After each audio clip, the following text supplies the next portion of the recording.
how a fractional chief revenue officer is using AI to change the business strategy game in 2024 on today's episode. Today's episode is brought to you by Publisher Rocket. If you're even thinking about publishing a book, journal, coloring book, notebook, or puzzle book on Amazon, then you need Publisher Rocket in your corner. It's the secret weapon behind dozens of bestsellers for me and my clients. Pay once and get it for life at servantmaster.com/rocket.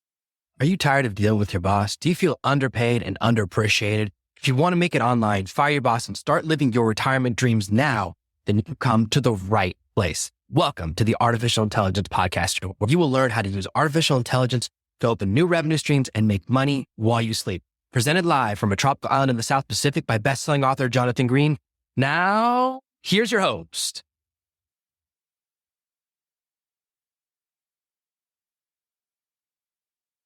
I'm really excited here today to have our special guest, Steve Hamoen, who is an expert at using AI tools and helping tech companies especially to figure out how to focus on revenue. Now, it's very exciting for me to have a fractional chief revenue officer. We know that right now, there's a new market developing, and we haven't even figured out the term yet, whether it's fractional chief AI officer or fractional AIO. And a lot of people, a lot of my listeners are actually trying to figure that out, because normally when you're a consultant, you have a blueprint and you go, oh, this is what I do with each company. But because AI is so new and changing so fast, even with my own trainings, I'm having to re-record my modules like once a month because the tech changes. A tool I just use, my main image generation tool, Midjourney, just made an announcement. They go, hey, we've changed all the way you prompt. So everything you've done for the past year, erased, that's the best feeling in the world. It's like when you've written a whole paper and you forgot how to save, like in college. So that's what's happening right now in the world. So I'm very interested in, maybe you could just start explaining exactly what chief revenue officer is and then what the fractional version of that is. Let's start right there. Yeah, that sounds great. A lot of people say in a company, one of the first hires you need is either a VP of sales or you need a VP of marketing. One of the things I think, especially when you look at modern tech, specifically AI, the idea that you have those as two separate categories, I think we're seeing a hybrid now happen, and where marketing and sales due to tech are becoming a lot more integrated. I think gone is the day of the lone gunman sales rep. And so they really need to hone their craft on being able to market. One of the things that we always coach is that marketing is senior to sales. And salespeople don't like hearing that. Salespeople, and I'm going to admit, a present company included, salespeople have an ego. And rightfully, because if you're out there getting beat up by the customers, beat up by the market, beat up by your employees, beat up by your management, whatever it is, you got to have an ego in order to beat all of that. So it's required for the job. But the thing is that ego sometimes can get in the way of learning. That's a big adult learning challenge. And if you can let that go and say, you know what, marketing is senior to sales. How do I work more effective with marketing? In fact, how do I bridge into my business more marketing? I think that's where we're going to see people come a lot more successful. And the CRO is the idea is that when you hire a CRO, is that the CRO really is responsible for both. They handle marketing and they handle sales. They handle building the biz dev stuff around putting together the packages on what needs to be required to be done. Then they put together all of the content and collateral and everything that you need. And most importantly, they use tech to do most of it. So you dived right at one of the things that I find really interesting, which is that especially people from old school marketing have no concept of ROI. And I see this now with modern people who have either worked for a large corporation and done social media, or they have a social media degree. They actually don't know how to do it. If you actually have to live off of the sales you generate from social media, every one of those people with a degree, 4-year degree in social media, or who's done social media for a Fortune 500 company would starve to death. Yep. Because they often focus on this thing called brand awareness, which is just like an imaginary thing, right? Because you can't measure it. I would love to be paid on something that's imaginary as well, because then there's no way to prove I didn't do anything, right? It's the emperor's new clothes. It sounds like what you help to do is bring together marketing and sales. And I know the value of marketing is that the better the marketing, the easier the sales process is, because people come in ready to buy. I understand why that's higher than that. But I also know that a lot of marketing is really ineffective, and because they're not tracking that metric. So What are some of the biggest mistakes companies make right now, especially in the technology space and with the decisions they're making when it comes to this approach? For a lot of companies, especially tech companies, seem to pursue growth at all costs, even though they've never made a profit, and they keep just having larger and larger rounds of funding at higher valuations, even though they have no profit. And that's always Yeah. blown my mind. Yeah. Yeah. And I think because it's a founder driven company where they're looking at VC money only and they're not looking at creating any bit of an organic business, I think they look at sales as a secondary target. And I think things where you're shooting really high, you might be able to hit that. If you look at the unicorn of something like a Google or something. At the beginning, their burn rates were so high and revenue was perceived as secondary, that kind of a thing. But when we look at something where we look at revenue and marketing and sales, what I always look at is I say, if you're thinking about marketing and sales, think about catching butterflies. And a sales rep has their net, they run out in the field and they go and chase and spend a lot of energy and hopefully catch a butterfly. And then hopefully it doesn't die by the time they bring it back. And what marketing does is marketing plants a garden and then attracts the butterflies. And then the sales rep's job is just to keep them there. So if we look at marketing as the job to attract the butterfly, and the cost is it's going to take water, it's going to take soil, it's going to take all these things that I don't know how to garden. So I would kill a plant. But if you look at it from that perspective, marketing, sure, it's got to create a presence. I think there is a little bit of brand awareness that has to happen in marketing. I think it's if you're in a bootstrapping company under 5 to 10 million, yeah, I think your brand awareness campaign is going to be secondary to your lead gen campaign. And I think I think the idea of lead gen campaign is really how to create leads that close. Now, people always think of sales. When you ask about the biggest mistake that people make is they measure it by the activity that happens in the first conversation. Well, I got a lead in, it was crap, I didn't go anywhere. How many times did you follow up? Once, twice, 15 times? If you haven't followed up 31 times, 32 times, you haven't really exhausted that lead. Second of all is how quickly did you follow up? 5 minutes, a day, a week for that first time that you talked to them, speed to lead. So if you look at the number of follow-ups and the speed to lead, that's probably the biggest thing that you can say whether the sales has done their job. And then if you look at the data set that's acquired about that client, that'll tell you whether the marketing has done that job.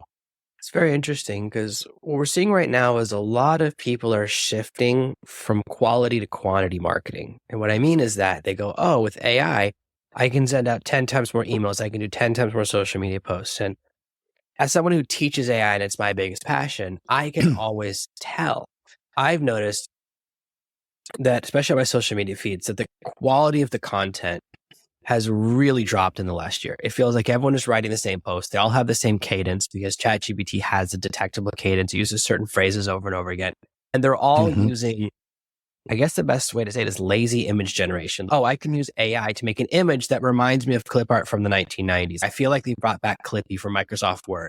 Like the most hated app of all time. They brought back like these super low quality images. They go, oh, because it's AI generated, it's okay to create low quality content, low quality images, and just spray and pray.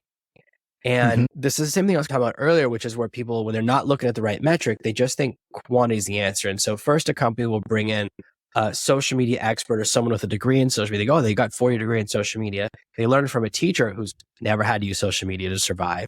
And they have a degree and they've never had to use social media to actually generate revenue. They're the perfect fit for our company.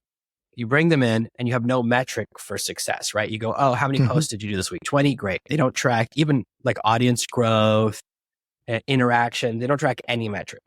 Now we're bringing in AI tools and it's the same thing. If all I'm looking at is quantity, how many posts am I putting up? Not what percentage of people are interacting, not what percentage of new followers we get.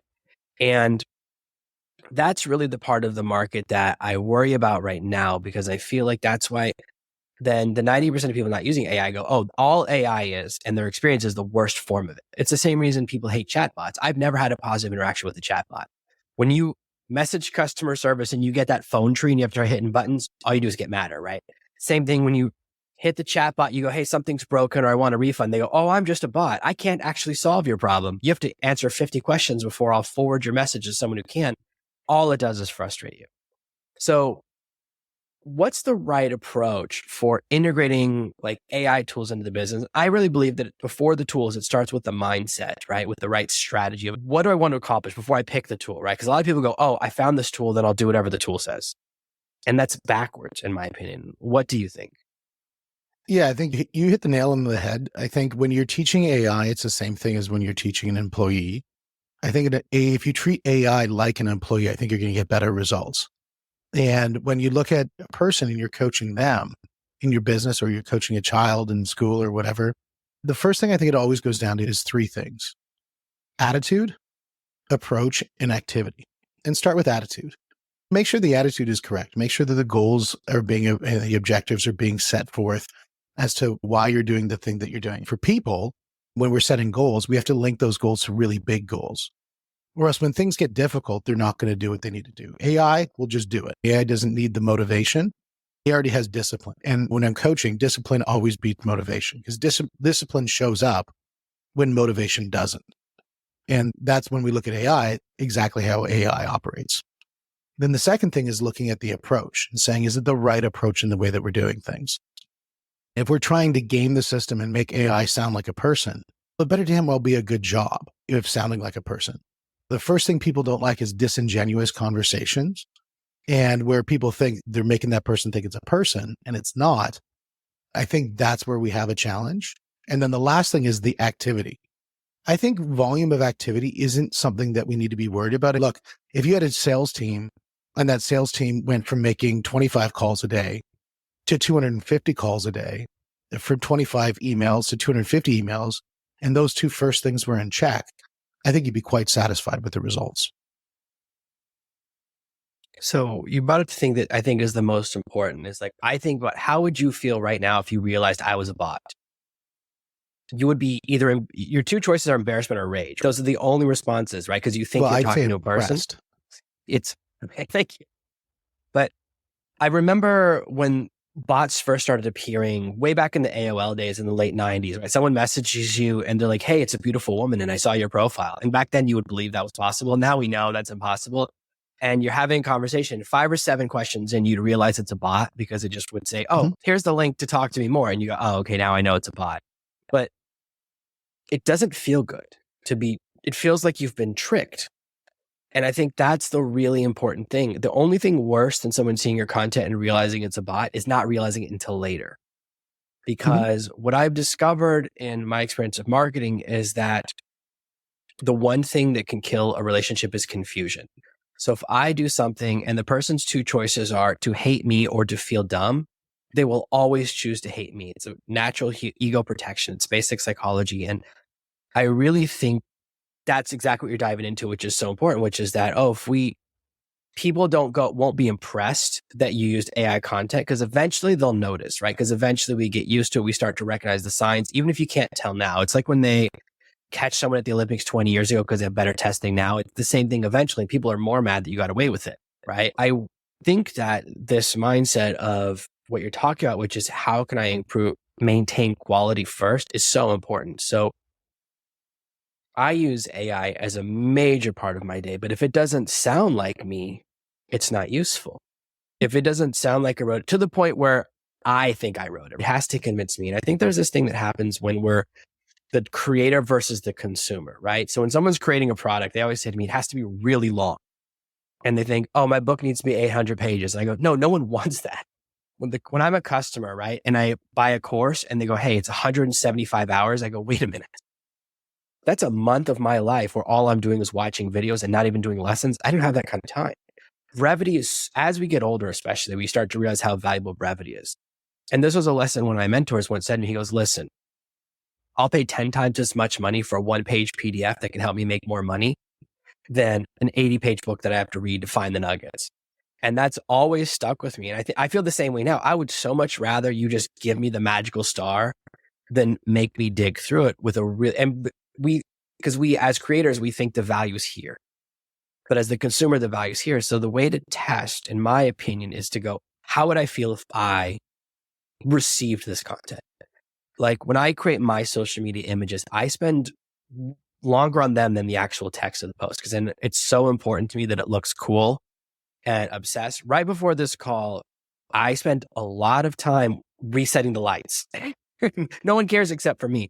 I was retweaking these lights because I go, oh, I don't like the ratio of the brightness of my face to the background. No one has ever complained about that, ever. Nobody ever says that. But those are the things that I think about because I'm always chasing perfection. Because I go, if I watch a movie and the CGI is bad, what does everyone talk about? The CGI. No one talks about anything else. And I feel the same way.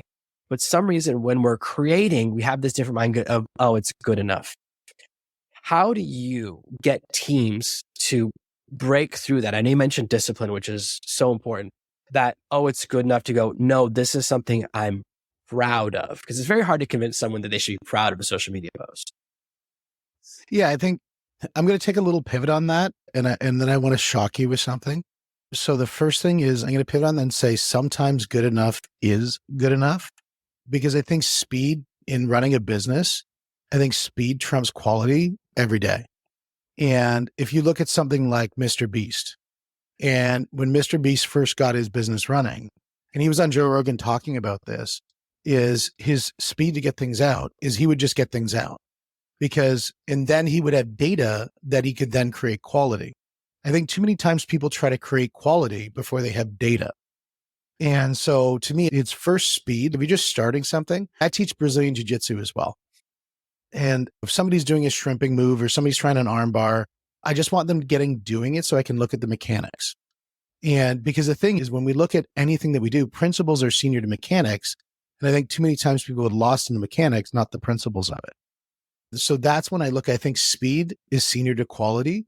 Unless, of course, we're looking at building a plane and I'm going to get on that plane. I want them to spend a little bit of time on quality. But when you're building something that you'll have some posts that you put out there, you have hundreds of thousands of people look at it. And then you have some posts that like 55 look at it. And sometimes it's the one that you spent 45 hours doing, that one that only 55 people looked at. And so I think the idea is just get honed in on doing things, and your speed will create quantity and your quantity will create quality. And you just got to be comfortable with that. Now, the second thing I wanted to talk about is being disingenuous. So I've been disingenuous with you because in this call right now, I've been using some AI and I haven't told you that I've been using AI. And that's something that I feel bad about. So I apologize. You're a bot? Very impressive. I'm a bot. I'm actually partially a bot. So when we look at what I'm doing right now, the camera that I use is an AI-driven camera. My eyes aren't real. So when we look at my eyes, I can peel them off my face and they're not real. And so what it does allows me to look at you so I can have a genuine conversation while looking at somebody, but I can actually be looking at the camera at the same time. So I've been using AI twice, and so now I'm going to let the cat out of the bag. Yeah, I didn't. This is my first time I've had a surprise on a show like that. That's very interesting. So I'm used to doing those things in post-production. And I have a whole setup. I have a teleprompter so that I can look at a tiny screen and accomplish the same thing for exactly that. Because when I look down, it looks like I'm sad. That's exactly it. It's the difference between using AI to make the content better as opposed to tricking me, right? And I think that's the line that a lot of people get lost on. So what I think about is that the problem is that people are putting out content that they're not reading and images that they're not really looking at. I think that's what I mean. I understand what about speed, because there is that balance of, oh, you're right. I hate when people get stuck in paralysis by analysis where they just spend months without making a decision. But what I'm talking about now is I'm seeing this massive glut in the market of people are just putting out tons of content they don't read just to get a lot of content out there. And that's where the problem is, that they're not getting the data because they're not even looking at it, because they're not even reading it before they put out the door, let alone after it goes out the door, and reviewing it at the end of the month to go, oh, which things work best. So where is that line? Because now we're in an interesting place between speed, so that you're not stuck in paralysis by analysis, you're actually implementing, but also it's not so low that the quality, it's like it doesn't even matter what you're putting out because it's not even in English. Yeah. And I think, for example, I use AI in how I create my podcast. I use a software called podcastai.com. And that's one of my clients. And what it does for me is allows me to put out episodes with speed. And I think that's really important, that if I got my chapters not totally perfect, or if I got maybe one word wrong on the transcript, am I really that concerned at that point? So I think it's setting that benchmark for just an employee. Your employee's never going to do as good of a job as you're going to do, is always the idea. And that's the founder's conundrum whenever you're hiring another employee. And so if it gets to the point that it's good enough in the things that aren't, I guess I would say, root cause, like for success, if somebody's going to judge me, I have one guy, every time I send out an email, he'll always send me an email back saying, you spelled this word wrong. And I almost feel like in certain emails, when I want him to respond, I'm going to spell something wrong because I know he's going to get back to me. And so it's great as a communication with him. And we'll laugh about it because he's on the other side of the paradox where he has that issue that he's trying to start a podcast, but it's so hard for him to do it because he wants everything to be absolutely flawless and perfect. And he's recorded a bunch of things, but not able to move forward because he's just not happy with the content. So I think when you look at it and you say, if it's not mission critical and it's not perfect, just go for it. Let the market tell you what's perfect and not perfect because it will. And if you're putting a bunch of trash out there, you'll be put in a situation where people are going to ignore your stuff. But the key is, I think the one thing that you have to be perfect about is looking at your KPIs after you've done what you've done. If you're not looking at afterwards and looking at the results of what you've done, I think that's where the challenge will arise. Yeah, you brought up something really important, which is the next step, which is there are a lot of kind of tools now. I always use a lot of tools to kind of analyze my social media feeds, analyze my content. And I once had an employee who obviously I had to fire because we had a huge disagreement. He was like, the most important thing is reach. And I said, actually, at this company, the most important thing is money, because unless you're going to let me pay you in reach, it's not going to happen. And the reason I think reach is a metric I hate the most is because it's actually completely imaginary. Reach is how many people could have seen what you did. And I'm like, wait, it's not even how many people saw it. It's how many people could have. I'm like, in high school, my reach was all of the students. But I know for a fact that all of the students did not like me because I was not popular in high school. So my potential reach was about 20x my actual reach. And that's what I think of when I think of that metric. And I think that we get so caught up in these wrong metrics. When I look at my progress, I actually really the first metric I look at is emails. How many email addresses, how many opt-ins, how many people have entered my lead process. That's the metric that matters to me because I know once I have someone's email address, they're going to buy from me eventually. The other thing is I know I get multiple chances. So if someone comes because they're a fan of you and listens to this podcast, if they give me their email address, I can now speak to them multiple times as opposed to otherwise I have this one shot to be so impressive that they want to buy from me, which is very hard to accomplish. I know there's different metrics. They say take 7 touches or 13 touches or 17. I don't know what the real number is because there's always a different metric, but I know it takes more than one. I know for me, I need to get to know someone. I sometimes have to see them in different places. I have to get a feel for them. And so I try to create that same thing as a creator. It's easy for me to forget. It's so easy for me to just think, put out content to forget. No, humanize it, be more yourself, find that balance. So that's where I think a lot of people get lost is they think they're looking at the wrong metric. And it's interesting because the metrics that matter change. Like, for example, a lot of people were really obsessed with subscribers on YouTube. And then now they don't show your videos to your subscribers. Like, I have to click a special button to see the channels I subscribe to. It's their algorithm never shows me the videos I want to see. It's so hard to see a video I want to see on YouTube because they make it such a challenge.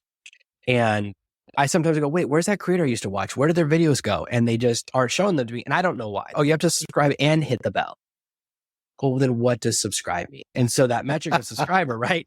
It's like, that's what I thought subscribe meant, right? When I subscribe to a magazine, if they don't send it to me, they go, oh yeah, you paid for the subscription, but you didn't hit the bell. So we didn't send you any magazines. I'm like, what? Wait, that's definitely what I thought it did. So these metrics are sometimes moving targets. And the real metric now that matters is watches and engagement. Like how many people actually watch the video? Because that's what you get paid on. For someone who's a little earlier in their journey and they hear KPI, which I know is key performance indicator, not everyone knows that. It's a fancy word.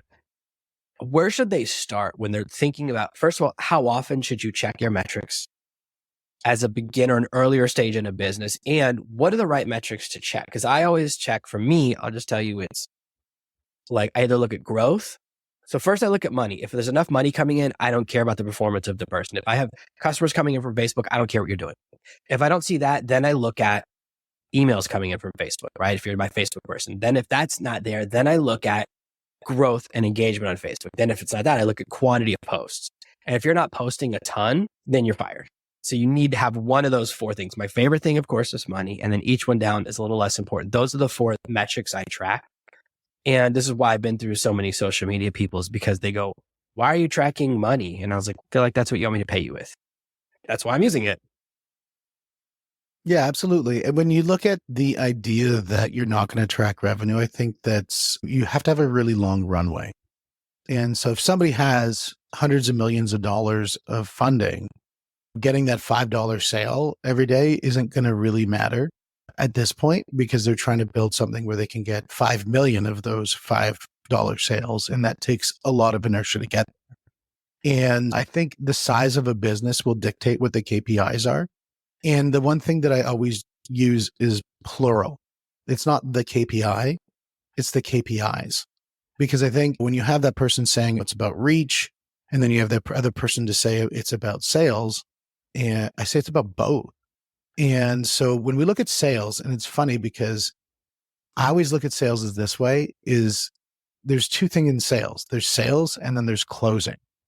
I would say it's about closing if we're going to look at that number. And that's closing is the same thing as revenue. In other words, it's not about how many people you talked to or how many demos you did. It's not about how many phone calls you made, how many emails you made. It's how many deals did you close?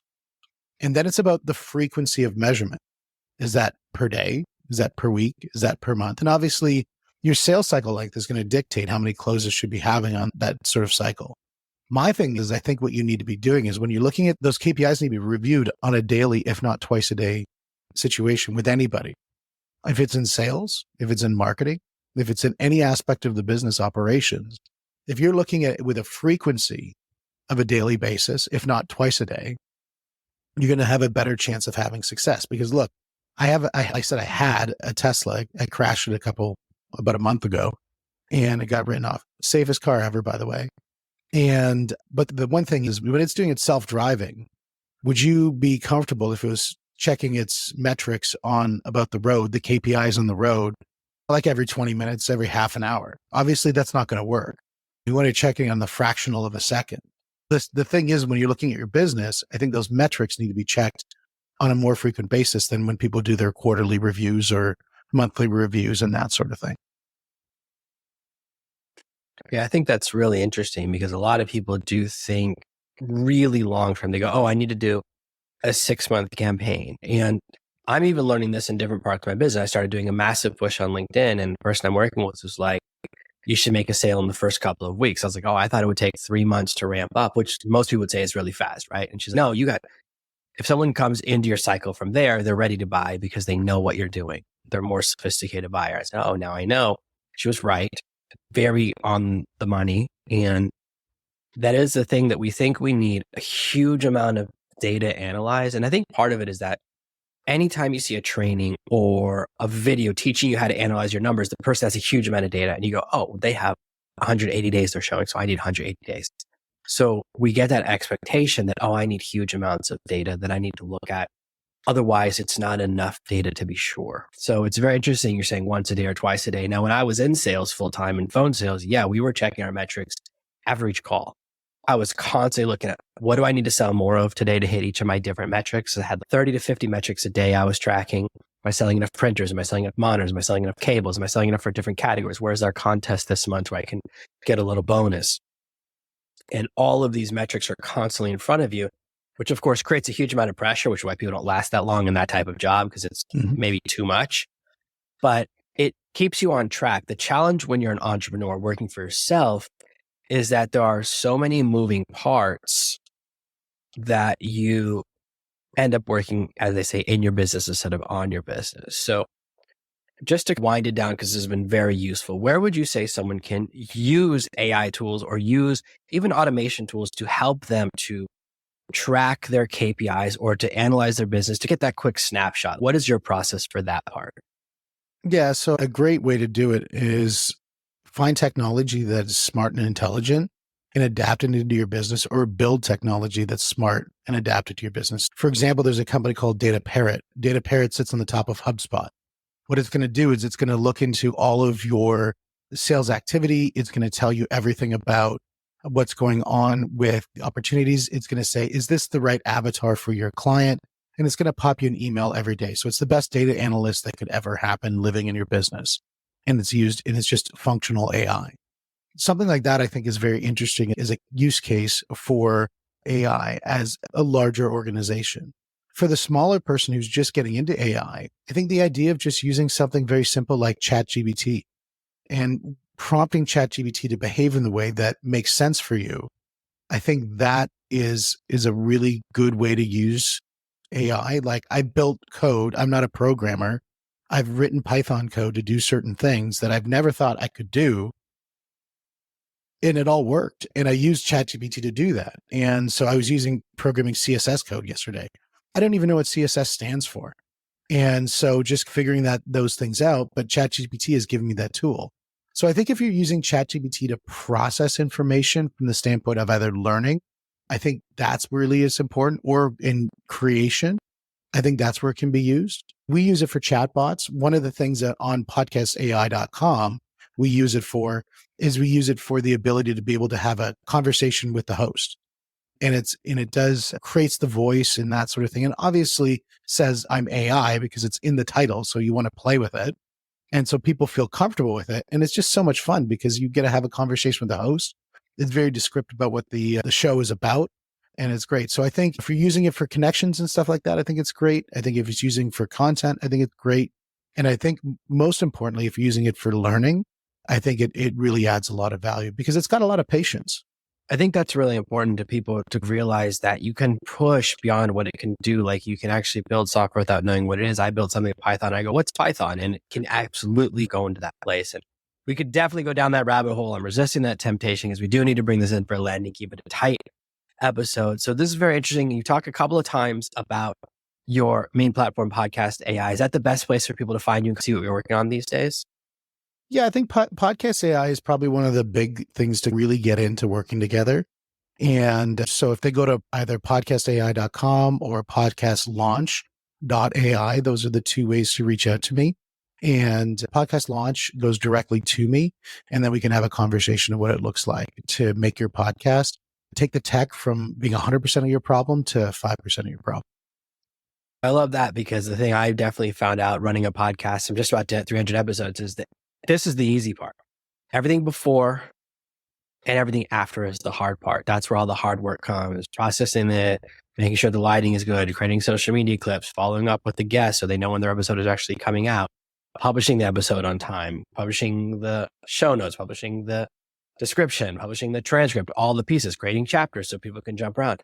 It's so much more work. It's never the same amount of time. Even now when I have a really efficient process, it still takes longer to do all of that. It sounds like a lot of stuff than it does to do this. So thank you so much for being here. I know people are going to find that useful. Again, this has been an amazing episode of the Artificial Intelligence Podcast with our guest, Steve Hamoen. Thank you so much for being here today. I really appreciate it.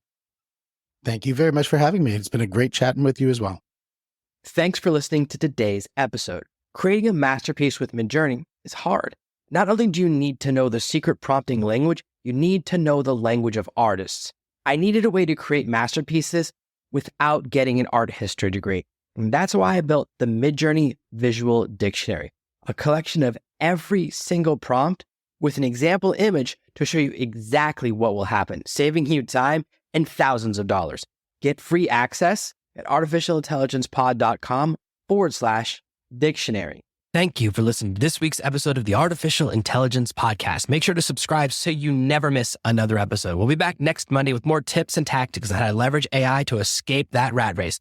Head over to artificialintelligencepod.com now to see past episodes, leave a review, and check out all of our socials.